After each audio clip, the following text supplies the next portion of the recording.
Kung ano na kanhi Mayor Antonio Sanchez dito sa Kaluhan, dinhi sa Cebu, anaasay Chong 7 ang mga konbiktado sa brutal nga pagpatay sa maragsoong estudyante nga si Mary Joy ug Jacqueline Chong. Dili matukib ang kasakit nga gibati karon sa mga ginikanan sa mga biktima human masayod nga tulo sa 7 ka mga konbiktado posible kunong makagawas sa tungod sa balaod nga good conduct time allowance. Ani ang report. Giduaw sa magtiayong Thelma ug Dionisio Chong ang Columbaris sa anak ni si Mary Joy. Adunay mga hulagway nilang Mary Joy ug Jacqueline. Si Jacqueline, wa pa igita human sa 22 ka tuig, human sa pagdagit kanila. Bugtong lawas lang ni Mary Joy ang nabangalan sa bungaw sa Tanawan sa Barangay Guadalupe sa Karkar. Securing the conviction of the more or most guilty are hereby found guilty. Nahukmang sad-an ang 7 ka mga gitumbok nga mga akusado nga silang Francisco Laraniaga, Jusman Asnar, Ruin Adlawan, Alberto Cao, Ariel Balansag, magsuong James Anthony ug James Andrew Uy.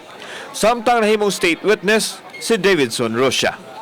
Apan na usab kini sa life imprisonment human gibasura ni kanhi Presidente Gloria Arroyo ang death penalty.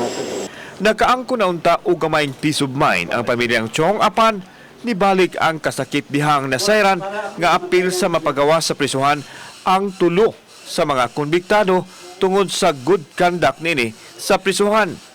Gihulagway kini sa mga ginikanan nga inhustisya. Kani akong anak, walo kabuk ni rape, ani gihog pagpangpang, gihangkap ang kamot, unya paghuman hantod karon ang isawa pakit-i. Asa may closure na ko ana? Unsaon may nimo? Na di ko kadawat aning gibuhat nila.